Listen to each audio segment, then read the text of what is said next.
Hello दोस्तों, आप देख रहे हैं मेरा यूट्यूब चैनल MK त्रिसर। बुद्ध का धम्म पथ के तीसरे कड़ी में आपका फिर से स्वागत है। आज हम लोग जानेंगे बोधिसत्व सिद्धार्थ से बुद्ध, मतलब गौतम बुद्ध, सिद्धार्थ से गौतम बुद्ध, बुद्ध की उपाधि उनको कैसे मिली, इसके बारे में जानेंगे।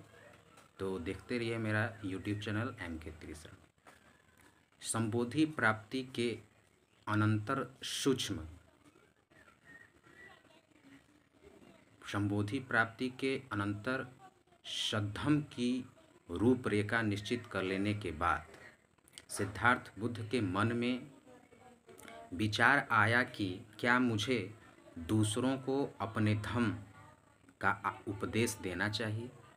अर्थात जब गौतम बुद्ध को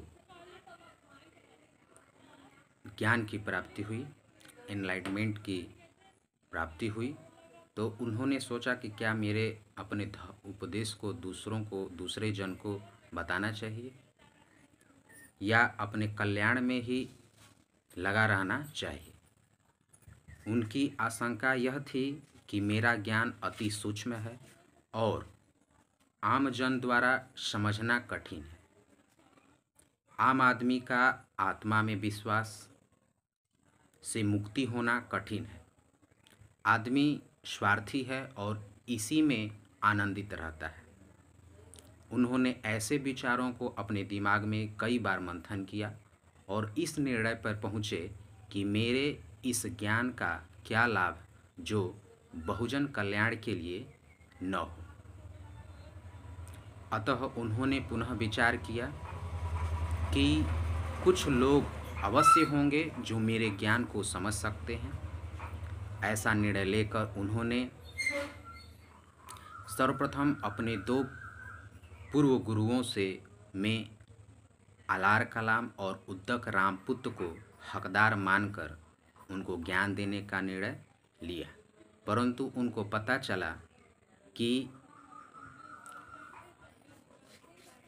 चला कि ये दोनों गुरु कुछ दिनों पूर्व परिनिर्वाण को प्राप्त हो चुके हैं।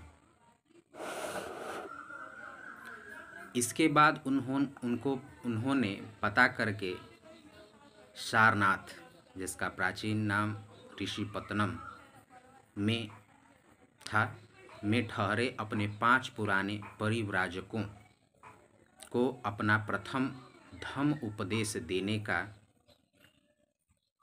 निर्णय लिया और वे सारनाथ की ओर चल पड़े।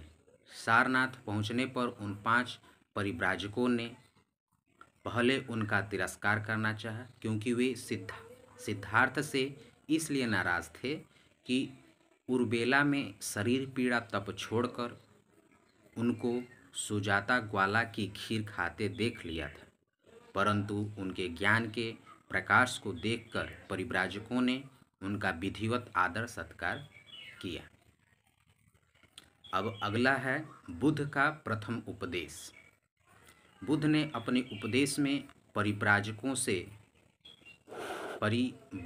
से कहा कि 2 सिरे की बातें हैं, एक काम भोग का जीवन और दूसरा उपवास रखकर शरीर को कष्ट देना। अतः उन्होंने अतिवाद को छोड़कर मध्यम मार्ग की शिक्षा दी, जिसमें न तो काम भोग का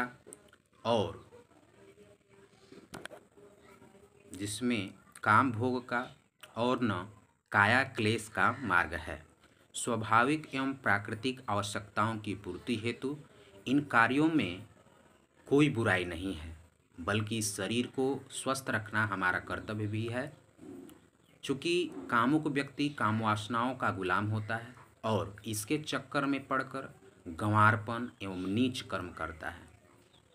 दूसरी ओर तपस्या या काया क्लेश भी कष्टप्रद है, अयोग्य एवं हानिकारक है। अतः इससे हमें बचना चाहिए, अन्यथा तुम अपने मनोबल को दृढ़ नहीं रख सकोगे और प्रज्ञा को प्रकाशित नहीं कर सकोगे। इन परिव्राजकों ने बुद्ध की बातें ध्यानपूर्वक सुनी, परंतु उनको तत्काल ज़्यादा पल्ले नहीं पड़ा और अरुचि होने पर वे इधर उधर की बातें पूछने लगे। बताओ कि तुम अभी कहाँ कहाँ गए और संबोधि प्राप्ति के करने के लिए क्या क्या किया।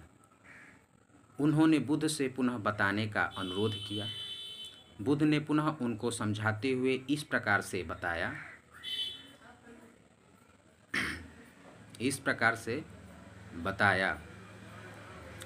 सद्धम्म का आत्मा परमात्मा और जन्म मरण के बाद कोई सरोकार नहीं रहता है। कर्मकांड से भी आत्मा का कोई सरोकार नहीं है, क्योंकि इसका कोई अस्तित्व नहीं है।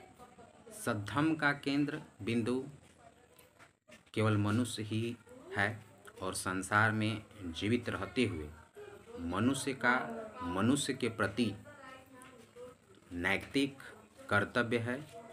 इसका उपाय पवित्र जीवन एवं शील मार्ग पर चलकर दुख का निरोध करना है।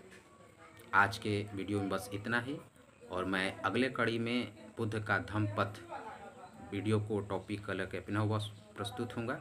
इसी के साथ जय भीम, नमो बुद्धाय, भवतु शुभमंगलम।